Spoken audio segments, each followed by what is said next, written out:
Magandang araw mga bata!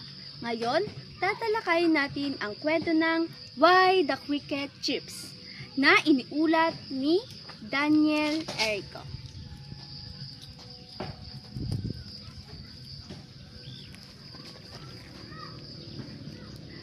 The Tale of the Cricket Wings. Before season existed, the cricket was the fastest, fanciest flyer in the world. He flew everywhere, but never north.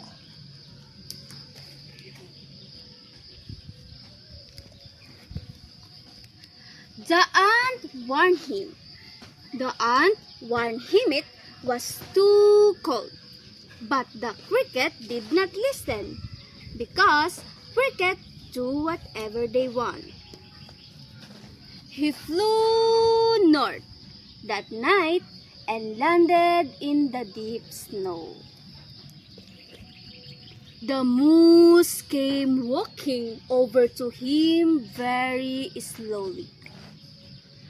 "Oh, hello," said the moose. "Bundle up, night time is coming." The cricket did not listen, because cricket do whatever they want. He flew up into a pine tree to settle in for a good sleep. The owl came flying over to same branch. "You should find some shelter from the cold night," said the owl. The cricket did not listen, because cricket do whatever they want. He decided to rest on a pile of twigs instead. When he woke, he tried to fly home, but his wings were frozen solid, and he fell into the snow. Whee!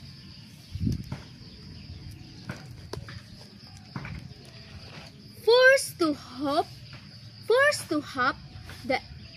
the entire way back. It took him days to reach home. By the time he arrived, his wings had thawed enough to rub together, creating a chirping sound no one had ever heard. Though they unfroze, his wings were ruined. He would never fly again. To this day, the cricket stays on the ground as the world's fanciest hopper. At night, he rubs his wings to stay warm and chirps a warning. Faster when it's warm, the temperature, so you won't slower when it's cold. He tells you make the same mistake, but if you decide to listen. So yun mga bata, alam nyo ba kung sino ang tauhan sa kwentong ito? Tama! The cricket. Si Cricket. So ano ba? Bakit ba nahulog siya sa pine tree? Tama mga bata, kasi makulit siya.